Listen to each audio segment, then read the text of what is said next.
Sangyang Adibudaya, Namo Buddhaya. Perkenalkan, saya Upasaka Pandita Dharma Putra dari Pasamsa. Pada acara Sadhu, Sharing Dharma Universal pada Budayana YouTube channel. Pemirsa, kali ini saya akan menyampaikan sebuah materi yang sangat menarik karena kita akan membahas tentang kehidupan kita sehari-hari, yaitu peduli dan melayani. Kenapa tadi saya mengatakan bahwa apa yang kita sampaikan atau apa yang kita bicarakan ini sangat menarik? Karena apa? Di zaman sekarang yang manusia disibukkan dengan adanya teknologi, disibukkan dengan kegiatan-kegiatan yang sifatnya duniawi. Tetapi ingat bahwa kita harus memiliki sisa waktu untuk peduli dan melayani. Pemirsa, kata peduli adalah merupakan sebuah kata yang sangat menarik untuk kita bahas. Karena apa? Kalau kita tidak punya rasa peduli, tidak akan mungkin terjadi interaksi untuk melayani. Peduli ini adalah merupakan suatu kata kunci untuk action berikutnya. Jangan harap kalau kita tidak memiliki rasa peduli, kita akan mau untuk melayani. Sebuah contoh pemirsa, kalau kita melihat sampah yang ada di depan rumah, yang ada di depan wihara, atau kotoran yang melekat di dinding, di wihara, di cetiah dan sebagainya. Kalau kita tidak memiliki rasa peduli, kita tidak akan mungkin mau mengambil sapu, tidak akan mungkin mau untuk mengambil sampah, tidak akan mungkin mau untuk membersihkan dinding yang kita lihat kotor. Dengan adanya rasa peduli dengan kondisi tersebut, kita mau bereaksi. Kita mau untuk membersihkan, kita mau untuk menyapu, dan sebagainya. Demikian juga, pemirsa, kalau kita melihat tetangga kita sedang sakit, tetangga kita kelaparan, tetangga kita membutuhkan pertolongan dari kita, dengan adanya rasa peduli, kita tentunya mau bereaksi untuk menolong, untuk membantu, untuk memberikan. Konsep ini sama dengan persis dengan apa yang menjadi teks atau semboyan atau tekad kita sebelum dan sesudah kita melakukan aktivitas kegiatan di dalam wihara, yaitu semoga semua makhluk berbahagia. Karena apa? Kalau semua makhluk berbahagia, contohnya semua manusia itu berbahagia, tidak akan mungkin terjadi adanya pencurian, tidak akan mungkin terjadi adanya copet, tidak akan mungkin terjadi adanya maling, tidak akan mungkin terjadi pemukulan terhadap kita. Karena apa? Karena semuanya berbahagia. Munculnya kejahatan, munculnya kriminalitas karena apa? Manusia belum memiliki kebahagiaan dalam hatinya.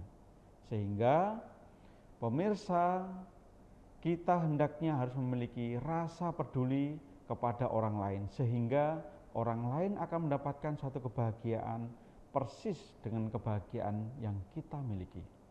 Disinilah Bapak sekalian, di suatu komunitas kepengurusan wihara, di sekolah minggu, kepengurusan sekber, kepengurusan majelis dan sebagainya, satu sama lain harus memiliki kepedulian. Kalau kita menduduki suatu organisasi, di lembaga pandita, di lembaga mitra, di lembaga pendidikan, bila mana ada teman kita di lembaga tersebut tidak mampu melaksanakan, waktunya terbatas, kita harus peduli untuk membantu. Apa yang perlu kita support, apa yang perlu kita bantu. Disinilah akhirnya kita akan melakukan sesuatu berat sama dipikul dan ringan sama dijinjing. Akan menimbulkan suatu keharmonisasi keharmonisan inilah Bapak sekalian yang akan melanggengkan hidup kita satu sama lain. Dengan teman kita saling akur, dengan tetangga kita senantiasa rukun, dan di organisasi manapun tidak akan mungkin muncul benih-benih percekcokan dan permasalahan. Nah, disinilah Bapak sekalian bahwa rasa peduli ini sangat kita utamakan. Kembali lagi bahwa rasa peduli ini adalah penting di dalam kehidupan kita, baik di keluarga, baik di dalam kehidupan kita berorganisasi, maupun di dalam kehidupan kita bermasyarakat. Karena apa? Tanpa adanya rasa peduli, jangan harap kita mau untuk melayani. Melayani kepada siapa? Kepada orang yang memang sangat membutuhkan dari kita. Kehidupan kita, seandainya kita hidup dengan keterbatasan, hidup kita dengan susah, kalau kita mau merubah kehidupan kita untuk lebih baik, kita harus mau melayani, kita harus mau melakukan suatu kebajikan, kita harus mau berbuat baik kepada sesama maupun kepada makhluk yang menderita. Disinilah Bapak sekalian, dengan adanya kepedulian, lingkungan kita menjadi bersih, tidak ada sampah berserakan ya. Wihara juga bisa tertata rapi. Waktu luang kita di rumah, kita berpikir untuk pergi ke wihara, melihat dengan cara dekat bagaimana kondisi wihara kita, sudah bersih atau belum, bantainya sudah ada yang memberikan persembahan makanan atau belum, dan lain-lain. Tetapi kalau kita tidak memiliki suatu kepedulian, kita akan cuek, kita tidak mau tahu, berpikir kita bahwa wihara sudah ada pengurusnya, sekolah minggu sudah ada yang mengaturnya, dan sebagainya dan sebagainya. Ini yang harus kita hindari. Cara berpikir yang seperti ini hendaknya harus kita buang jauh-jauh. Karena apa? Ini adalah egosentris yang melekat kepada diri kita. Demikian juga Bapak sekalian, kalau kita ingin merubah cara pandang kita, cara berpikir kita, merubah ego kita, merubah kehidupan kita, sebenarnya banyak peluang yang bisa kita tangkap. Contohnya, kalau kita bertemu dengan teman, bertemu dengan pemuda, bertemu dengan orang yang tua, dan sebagainya, kita harus cepat-cepat mengambil peluang itu untuk memberikan salam, memberikan hormat, memberikan sujud kepada mereka. Karena apa? Ini adalah peluang kebajikan.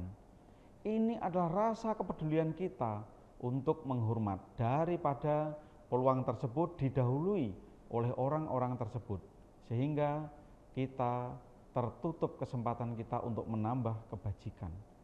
Sekecil apapun, pemirsa, peluang tersebut harus kita ambil secepat-cepatnya. Karena apa? Siapa yang cepat, dialah yang akan mendapatkan peluang itu. Sehingga memupuk rasa peduli kepada setiap manusia itu adalah sangat penting.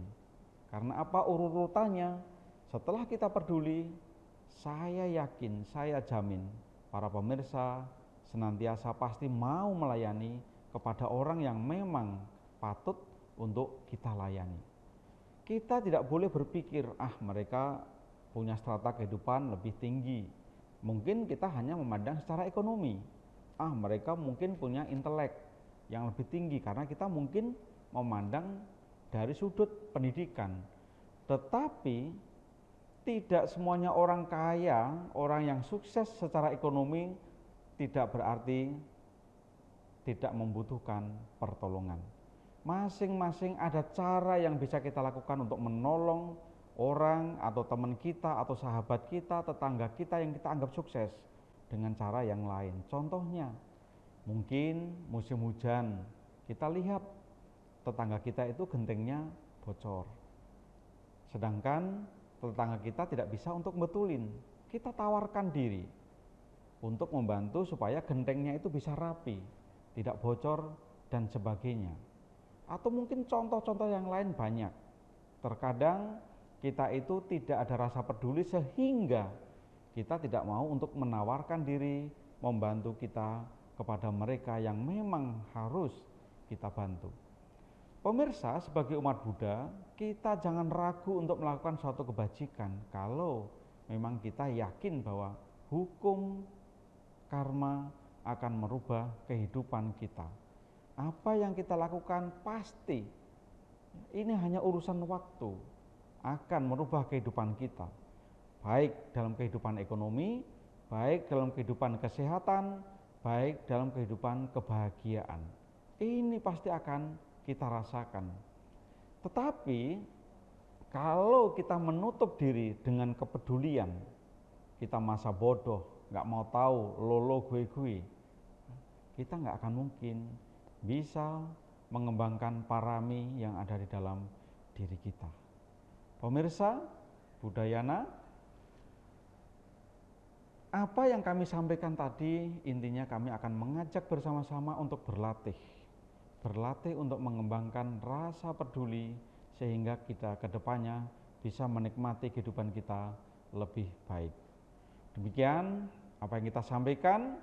Harapan saya semoga para pemirsa Budayana YouTube channel senantiasa berbahagia dan salam Anjali Meta, Namo Sang Hyang Adi Budaya, Namo Buddhaya.